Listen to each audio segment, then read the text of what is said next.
हरियापुर गांव में रामू नाम का एक गरीब और फूटी किस्मत वाला लकड़हारा रहा करता था। रामू के साथ कुछ न कुछ हमेशा बुरा ही घटित होता रहता था। एक दिन रामू कुल्हाड़ी लेकर जंगल जाने ही वाला था कि तभी उसकी पत्नी गौरी उससे बोली, मेरी बात कान खोलकर सुन लो, आज मुझे जलेबी खानी है।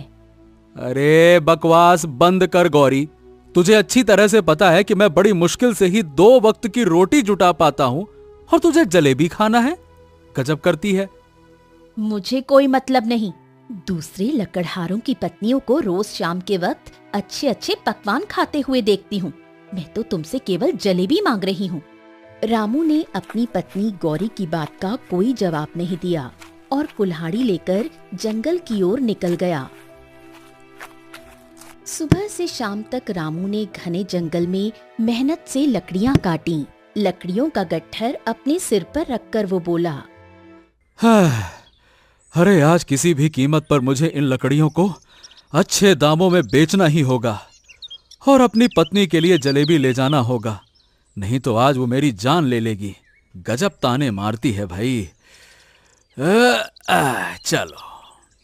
इतना कहकर लकड़हारा रामू गांव की दिशा की ओर चलने लगा कि तभी अगले ही पल तेज बारिश होने लगी। अरे रे रे रे रे रे भगवान, ये क्या हो गया? अरे अभी बारिश क्यों करवा दी? लकड़ी बेच लेता फिर करवाते। अरे रे कहाँ रुकूं? रामू छिपने के लिए कोई स्थान ढूंढने लगा। कुछ ही देर में लकड़ियां पूरी तरह गीली हो गईं। रामू गीली लकड़ियां लेकर गांव के बाजार में आ गया। तभी एक ग्राहक उसके पास आया। हाँ भैया, लकड़ियों के क्या दाम है? हाँ देखिए भैया, मैं केवल 5 मुद्राओं में सारी लकड़ियां दे दूंगा आपको। हैं, मेरा दिमाग खराब है क्या जो मैं तेरी गीली लकड़ियां 5 मुद्राओं में खरीदूंगा? बस 1 मुद्रा दूंगा, 1। जल्दी बता। हाँ ठीक है भैया, लाओ 1 ही मुद्रा दे दो। ग्राहक ने 1 मुद्रा पकड़ा दी। रामू ने वो मुद्रा ली और सीधे अपने घर चला गया। रामू घर पहुंचा और 1 मुद्रा अपनी पत्नी के हाथ में रख दी। ये क्या, केवल 1 मुद्रा? कल मैं शंकर लकड़हारे के घर पर बैठी थी। मेरे सामने शंकर ने अपनी पत्नी के हाथों में पूरी 10 मुद्राएं रख दी और मैंने तुमसे जलेबी लाने को कहा था, वो कहाँ है? हाय रे मेरी फूटी किस्मत! अरे अचानक से बारिश हो गई तो मैं क्या करता? रामू की पत्नी गुस्से से पैर पटकते हुए वहां से चली गई। अगले दिन रामू फिर से अपनी कुल्हाड़ी लेकर जंगल की ओर निकल गया और लकड़ियां काटने लगा। लकड़ियां काटने के बाद रामू अपने सिर पर गट्ठर रखकर गांव की ओर जाने लगा कि तभी तेज तूफान आ गया। तेज हवा की रफ्तार से रामू का संतुलन डगमगा गया और वो गिर पड़ा। अरे सत्यानाश हो, इस तूफान को भी अभी आना था। हाय रे मेरी लकड़ियां, कितनी मेहनत से काटी थी। सोचा था कि आज अच्छे दामों में बेचूंगा, लेकिन ये तभी रामू ने देखा कि उसकी लकड़ियां तालाब में गिर चुकी हैं और पानी में तैर रही हैं। हे भगवान, आज तो मेरी सारी मेहनत पर पानी फिर गया। अब मैं क्या करूंगा? मेरे पूरे दिन की मेहनत बेकार हो गई। लगता है आज खाली हाथ ही जाना पड़ेगा। क्या करते हो भगवान, क्या चाहते हो? रामू खाली हाथ घर पर आ गया। ये क्या, कल 1 मुद्रा लेकर आए थे, आज कुछ भी नहीं। देख गौरी, मेरी बात समझ, इसमें मेरा कोई दोष नहीं था। अचानक से जंगल में तूफान आ गया तो मैं क्या करूं?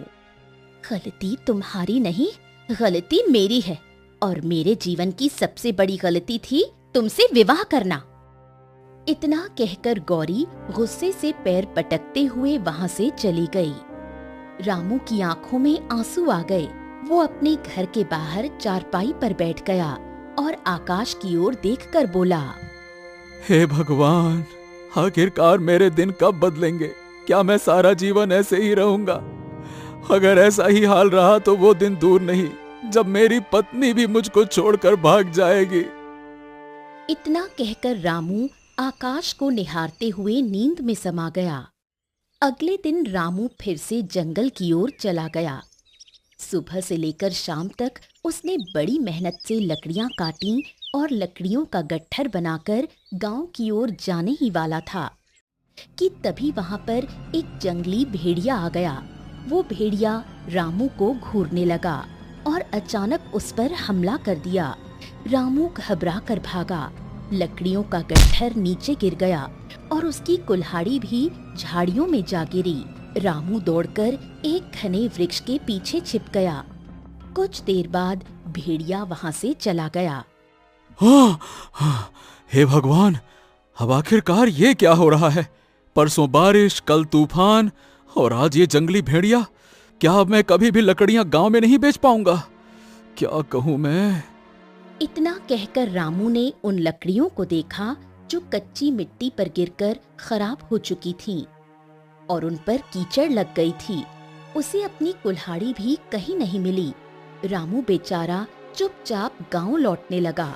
अचानक फिर से बारिश शुरू हो गई। उसका पैर फिसल गया और वो गिर पड़ा। अरे सत्यानाश, सत्यानाश! अरे अब तो कपड़े भी गंदे हो गए। क्या कहूं मैं? कुछ देर बाद रामू गांव पहुंचा। उसकी हालत देखकर गांव का मुखिया जो चौपाल पर बैठा था चौंक पड़ा और दौड़ता हुआ उसके पास आया। अरे अरे भाई रामू, रामू रुको रुको। अरे भाई तेरे कपड़ों को क्या हो गया? क्या तू कीचड़ वीचड़ में गिर गया था क्या? रामू ने सारी घटना मुखिया को बता दी। मुखिया हंसते हुए उसका मजाक उड़ाने लगा। अरे अरे देख भाई रामू, पूरे गांव को पता था कि तेरी किस्मत फूटी है। आखिरकार तू क्यों नहीं मान लेता कि तू फूटी किस्मत वाला है? अरे बकवास बंद करो मुखिया। मदद करने के बजाय तुम मेरा मजाक उड़ा रहे हो। अरे अबे क्या मेरी मती मारी गई है जो मैं तेरी मदद करूंगा? नहीं भैया, फूटी किस्मत तू ही रख। तेरा रोग मुझे नहीं चाहिए।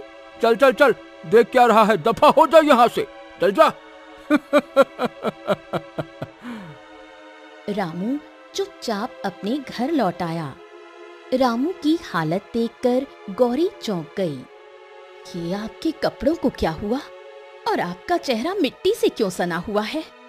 रामू ने सारी घटना अपनी पत्नी गौरी को बता दी। किसी ज्योतिषी को अपना हाथ दिखाओ और पूछो कि आखिर तुम्हारी कुंडली में जो शनि बैठा है वो कब दूर होगा। किसी पंडित से दोष निवारण करवाओ, हवन करवाओ, पूजा करवाओ, कुछ भी करो, लेकिन घर पर कुछ धन तो लेकर आओ।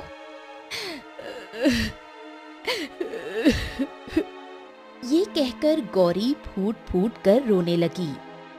अगले दिन रामू सीधे जमींदार की हवेली जा पहुंचा। उसने जमींदार को सारी घटना बताई और कहा, जमींदार जी, मुझे इतना कर्ज दे दो कि जिससे कि मैं कुल्हाड़ी खरीद सकूं। हाँ ठीक है ठीक है, तेरी हालत पर तरस खाकर मैं तुझे ये मुद्राएं दे रहा हूँ, पर मुझे लगता नहीं कि तू इन्हें कभी चुका पाएगा, क्योंकि तू कुछ भी कर ले, तेरी फूटी किस्मत के सहारे तू कुछ नहीं कर पाएगा। हाँ। इतना कहकर जमींदार हंसने लगा। रामू क्रोधित होकर हवेली से बाहर निकला और बाजार से एक नई कुल्हाड़ी खरीदकर दोबारा जंगल चला गया। जंगल पहुंचकर रामू लकड़ियां काटने के बजाय एक वृक्ष के नीचे बैठकर रोने लगा।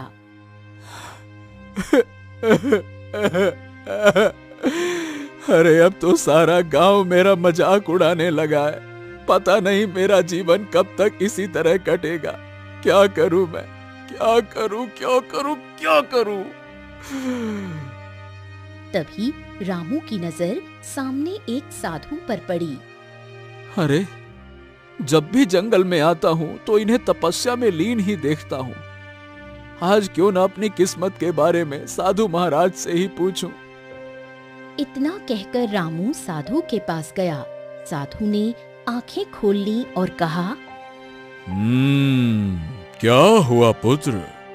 तुम्हारे चेहरे पर चिंता की लकीरें झलक रही हैं। रामू ने तुरंत अपना हाथ आगे बढ़ा दिया। साधु महाराज, मेरे हाथ की रेखाएं देखिए ना, बताइए मेरी कुंडली में जो दोष है वो कब समाप्त होगा? अब तो सारा गांव मेरा मजाक उड़ाने लगा है। इतना कहकर रामू ने सारी घटना साधु को बता दी। साधु गंभीरता से उसका हाथ देखकर बोला, तुम्हारे हाथ की रेखाएं तो बहुत भाग्यशाली हैं। तुम्हारी कुंडली में भविष्य में राजयोग लिखा है। तुम राजा बनोगे, राजा। ये सुनकर रामू चौंक गया और साधु को देखने लगा। फिर अचानक जोर से हंस पड़ा।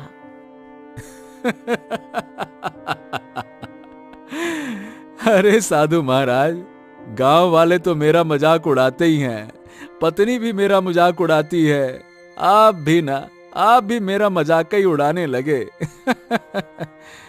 ठीक है, यही दुनिया की रीत है। ओम नमः शिवाय, नमः शिवाय। शांत पुत्र शांत। ऐसी कोई बात नहीं है। ना मैं किसी का मजाक उड़ाता हूं, ना किसी से मजाक करता हूं। जो देखा मैं वही बता रहा हूं। तुम्हारे हाथ की लकीरें यही बता रही हैं बेटा। अच्छा, राजयोग है, वो भी मेरे हाथ में? तो बताइए, थोड़ा समझाइए, थोड़ा इशारा दीजिए, जिससे मैं ये समझ सकूं कि एक मामूली सा लकड़हारा जिसके खाने तक के पैसे नहीं हैं, वो कैसे राजा बनेगा? बताइए। साधु रहस्यमयी अंदाज में मुस्कुराए और बोले, तुम्हारा मेरे पास आना ही इस बात का इशारा है कि नियति तुम्हें अब महल की ओर खींच रही है। यहां से दाहिनी दिशा में चले जाओ, वहां एक घना जंगल है। जो भी पहला प्राणी तुम्हें वहां दिखाई देगा, उसे अपने घर ले जाना। उसके बाद देखना तुम्हारी किस्मत बदल जाएगी। इतना कहकर साधु ने अपनी आंखें बंद कर लीं। रामू गहरी सोच में डूब गया और चुपचाप उठकर लकड़ियां काटने चला गया। लकड़ियां काटते हुए अचानक रामू ने अपना हाथ रोक लिया। हाँ, एक बार साधु महाराज की बात मानने में भला क्या ही हर्ज है, कर लेते हैं। साधु महाराज बड़ी ही गंभीरता से कह रहे थे, हो सकता है मेरी किस्मत में राजयोग लिखा हो। भाई, किस्मतें ऐसी ही तो बदलती हैं। चल रामू, किस्मत आजमाया जाए अब, चल। इतना कहकर रामू कुल्हाड़ी लेकर साधु की बताई हुई दिशा की ओर चल पड़ा। रामू अपनी धुन में जंगल की ओर बढ़ रहा था कि तभी उसकी नजर एक तालाब के किनारे खड़े हुए एक उदास गधे पर पड़ी। गधे को देखकर रामू बुरी तरह से चौंका और अपने आप से बोला, हैं? हे भगवान, ये तो एक गधा है। अरे अरे अरे अरे, मेरी मति मारी गई थी जो मैं तालाब की ओर देखने लगा। अब तो मुझे इस गधे को ही अपने घर ले जाना पड़ेगा। इतना बोलकर रामू गधे के पास चला गया। मैं क्या बोलूं? चल चल भाई गधे, अरे चल गधे चल, तेरा समय अब जंगल में खत्म हो गया। अब तुझे मेरे घर पे रहना होगा, क्योंकि तेरी ही वजह से मेरी किस्मत बदलेगी। पता नहीं गधे कब से किस्मत बदलने लगे, साधु महाराज भी ना। चल भाई चल। गधा चुपचाप रामू के साथ चल पड़ा। थोड़ी देर बाद रामू अपने घर आ गया। गधे को देखकर रामू की पत्नी गौरी चौंक गई। ये गधा कहाँ से उठा लाया? क्या आप धोबी हो? रामू मुस्कुराते हुए गौरी को सारी घटना बताने लगा। ये सुनकर गौरी क्रोधित हो गई। हे भगवान, अब तो मुझे पूरी तरह से विश्वास हो गया है कि आपकी तकदीर कभी नहीं बदलने वाली। इस गधे को उठा लाए सिर्फ उस साधु की बात पर विश्वास करके। अरे उसने तो जरूर आपका मजाक उड़ाया होगा। अरे नहीं गौरी, साधु महाराज ने बहुत ही गंभीरता से मेरे हाथ की लकीरें देखकर कहा था, तो मैंने कहा ले चलते हैं। तो अब तो मुझे बताइए कि ये गधा तुम्हारी किस्मत कैसे बदलेगा? वो तो मुझे नहीं पता। काश आपकी नजर शेर पर पड़ जाती। इतना बोलकर गौरी चली गई। रामू गधे की ओर देखकर बोला, हाँ, ए गधे भैया, मेरी पत्नी की बात का ना बुरा मत मानना। क्या है कि खराब समय होने की वजह से थोड़ी सी चिड़चिड़ी हो गई है, थोड़ा दिमाग खराब हो गया है उसका। लेकिन वो हमेशा से ऐसी नहीं थी, बहुत अच्छी है वो। हाँ।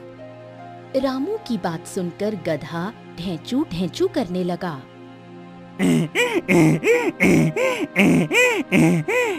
अरे अरे अरे, इतना जोर जोर से काहे ढेचुआ रहे हो?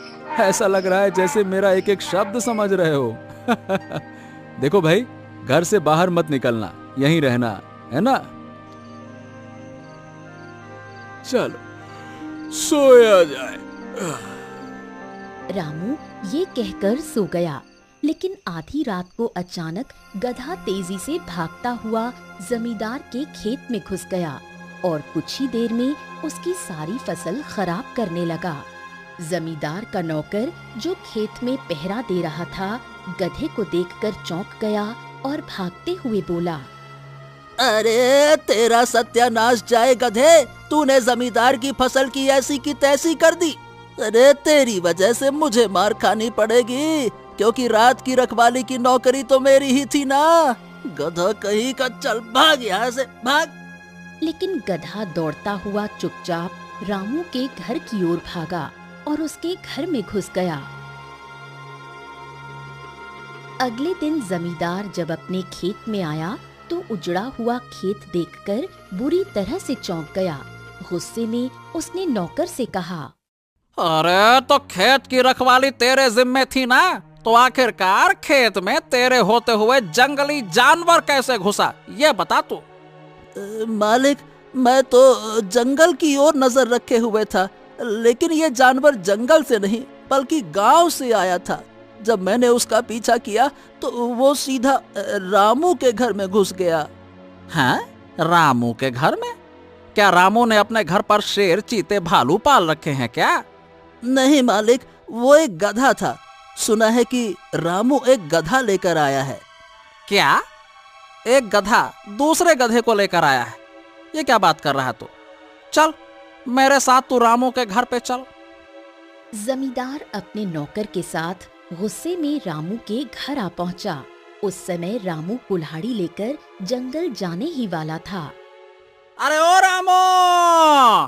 हे रामू, तेरे गधे ने मेरे खेत का सत्यानाश कर दिया है। इतना नुकसान कर दिया है कि उसकी भरपाई कौन करेगा?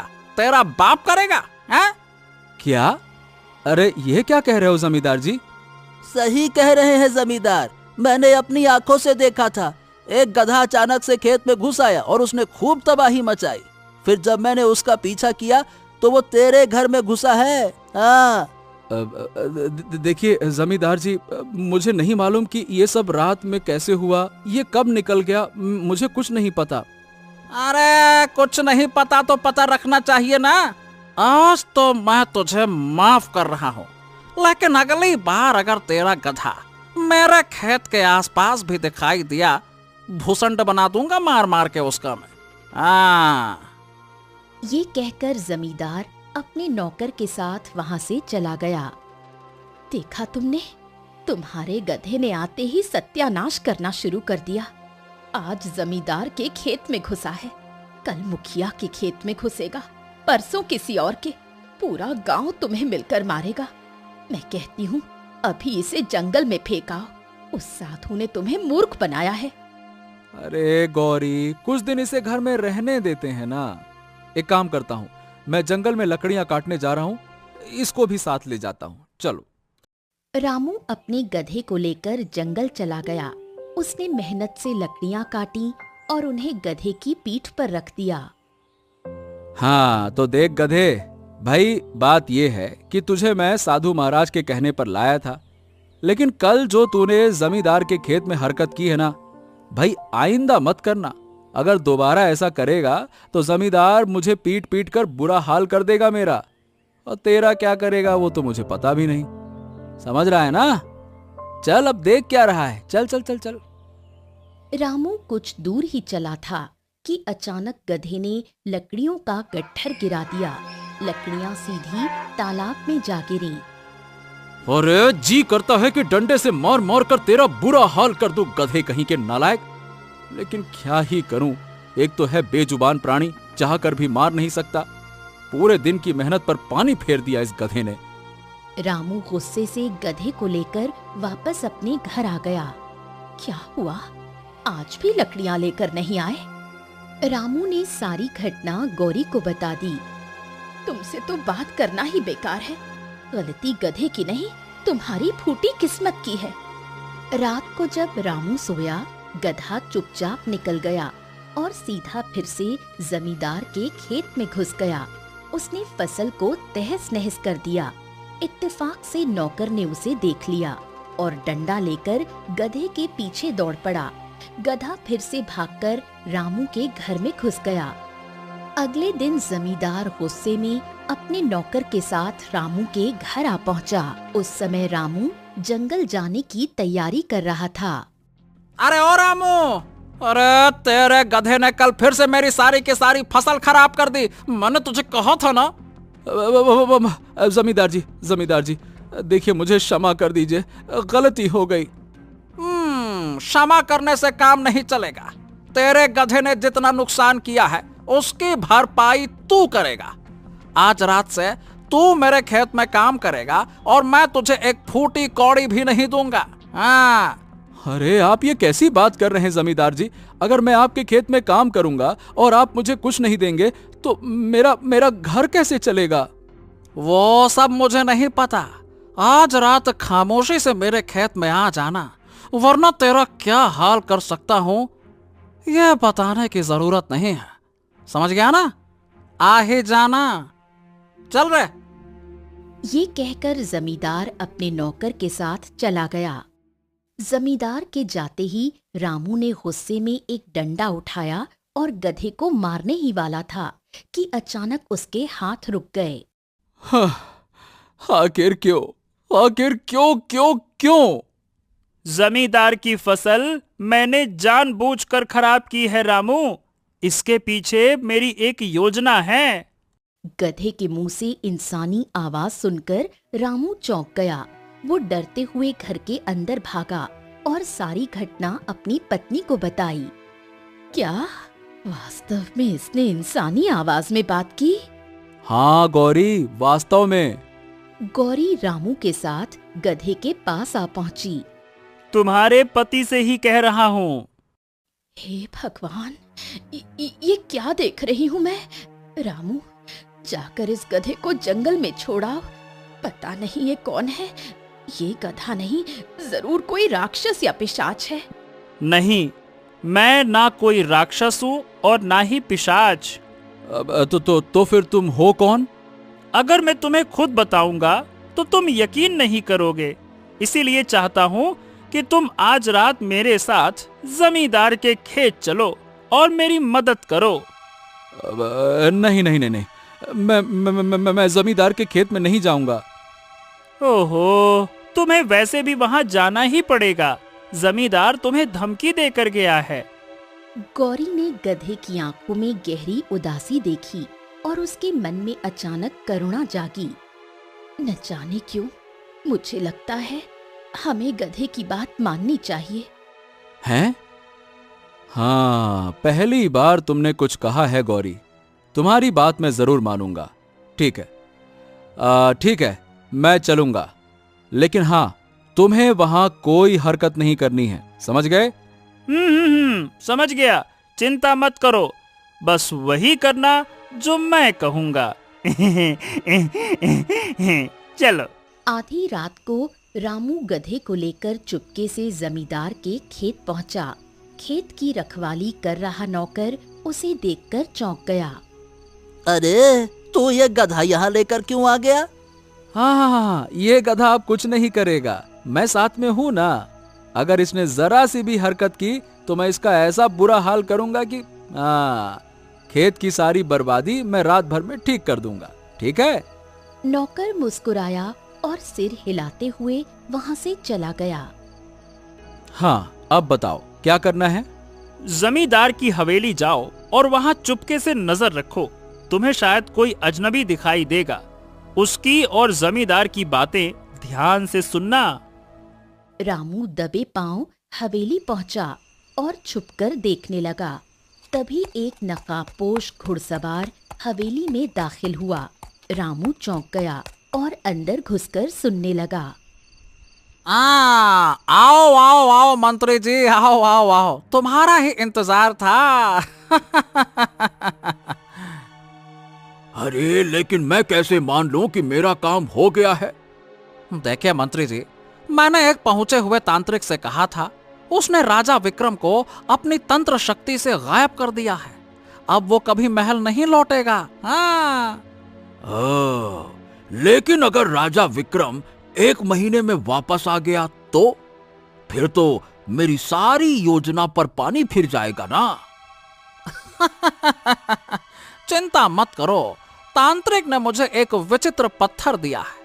जब तक वो पत्थर मेरे खेत में गड़ा है, राजा विक्रम कभी लौटकर नहीं आएगा और मेरे खेत में कोई गांव वाला आने की हिम्मत भी नहीं करेगा। हाँ। ये सुनकर मंत्री का चेहरा खिल उठा। मुझे तुमसे यही उम्मीद थी, पर याद है ना, जब मैं राजा बनूंगा तो तुम्हें ऊंचा पद और जमींदारी दे दूंगा। हाँ, यही हमारी सौदेबाजी थी। ये सुनकर मंत्री दोबारा नकाब पहनकर घोड़े पर बैठा और हवेली से चला गया। रामू ये सब देखकर और सुनकर दंग रह गया। हवेली में सब सुनने के बाद रामू दबे पांव खेत में लौटा। वहां गधा उसका इंतजार कर रहा था। गधे भाई, मैंने सब कुछ सुन लिया। जमींदार और मंत्री दोनों राजा विक्रम के खिलाफ षड्यंत्र कर रहे हैं, लेकिन आखिरकार उन्होंने हमारे राजा को गायब कहां किया है? मैं इस रहस्य को पहले से जानता था। इसी कारण मैंने जानबूझकर खेतों में तबाही मचाई ताकि जमींदार तुम्हें यहाँ लाए और फिर मैं तुम्हें हवेली पर नजर रखने के लिए भेज सकूं। ओ, मतलब तुम सब कुछ पहले से जानते थे? हाँ, अगर तुम्हें अपने राजा को बचाना है तो अब एक ही रास्ता है, उस खेत में दबे हुए पत्थर को ढूंढना। रामू का दिल जोर जोर से धड़कने लगा। हाँ, अगर मामला मेरे राजा की जान का है तो मैं पीछे नहीं हटूंगा। मंत्री की शक्ल से ही झूठ झलक रहा था। अगर वो राजा बन गया तो सारी प्रजा मुसीबत में पड़ जाएगी। मैं खोजूंगा उस पत्थर को, चिंता मत करो। पूरी रात रामू खेत में इधर उधर तलाश करता रहा। अंधेरे में मिट्टी खोदता, घास उलटता और उम्मीद लगाए रहा। आखिरकार सुबह की पहली किरण में उसकी नजर एक अजीब पत्थर पर पड़ी जो रंग बिरंगी किरणों से चमक रहा था। हाँ, यही है वो पत्थर। हाँ, यही वो शापित पत्थर है। अब इसे लेकर चलो साधु महाराज के पास। रामू गधे को साथ लेकर सीधा उस साधु के पास पहुंचा, जिसने उसे गधे के बारे में बताया था। उसने पूरी घटना सुनाई और पत्थर साधु को सौंप दिया। देखो रामू, इस पत्थर में असीम तांत्रिक शक्ति है। अब देखो इसका अंत। ओम। साधु ने पत्थर को जमीन पर रखा और मंत्रोच्चार करने लगा। अचानक पत्थर से चिंगारियां उठीं और आग की लपटें फूट पड़ीं। देखते ही देखते पत्थर राख में बदल गया। तभी जमीन हिल गई और रंग बिरंगी रोशनी के बीच गधा बदलने लगा। हे भगवान, ये क्या हो रहा है? और अगले ही पल गधे की जगह एक वृद्ध लेकिन तेजस्वी राजा खड़े थे। वही राजा विक्रम। राजा विक्रम? तो इसका मतलब आप ही गधे के रूप में थे।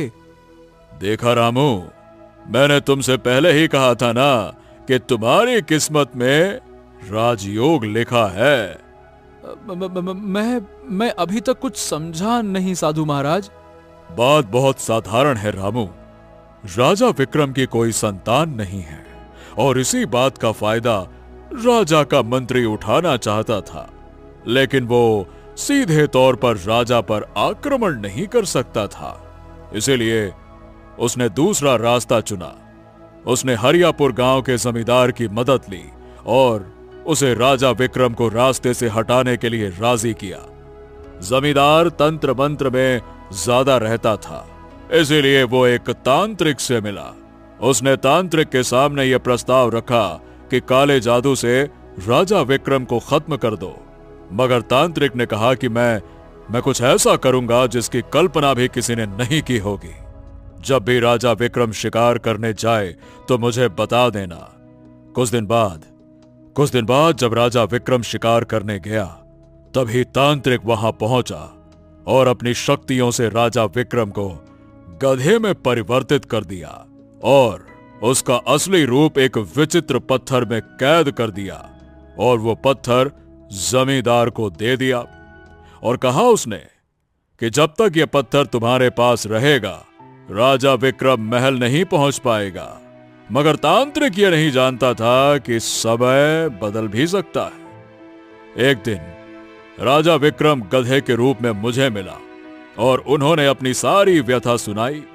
मैंने राजा विक्रम को भरोसा दिलाया कि समय आने पर सब ठीक हो जाएगा। और रामू, आगे की कहानी तो तुम जानते ही हो। हाँ चलिए ठीक है, महाराज सुरक्षित हैं, ये सुनकर मैं बहुत खुश हूं। और रामू, मेरी कोई संतान नहीं है, तुम ही मेरे उत्तराधिकारी हो और तुम ही इस राज्य के अगले राजा हो। राजा विक्रम रामू के साथ उसके घर पहुँचे और सारी घटना गौरी को बताई। गौरी बहुत खुश हो गई। अब से तुम दोनों का स्थान यहाँ नहीं बल्कि महल में है। राजा विक्रम रामू और गौरी को लेकर महल पहुँचे। महल में राजा विक्रम को देखकर मंत्री बुरी तरह डर गया और राजगुरु खुश हो उठे। मंत्री को बंदी बना लो, ये गद्दार है। सैनिकों ने तुरंत मंत्री को बंदी बना लिया। कुछ देर बाद जमींदार को भी पकड़ लिया गया और दोनों को हमेशा के लिए कैद कर लिया गया। और इस तरह रामू और गौरी को राज्य का अगला राजा और रानी घोषित किया गया। एक गरीब लकड़हारा जिसने हमेशा बदकिस्मती झेली थी, किस्मत के अद्भुत खेल से आखिरकार राजा बन गया।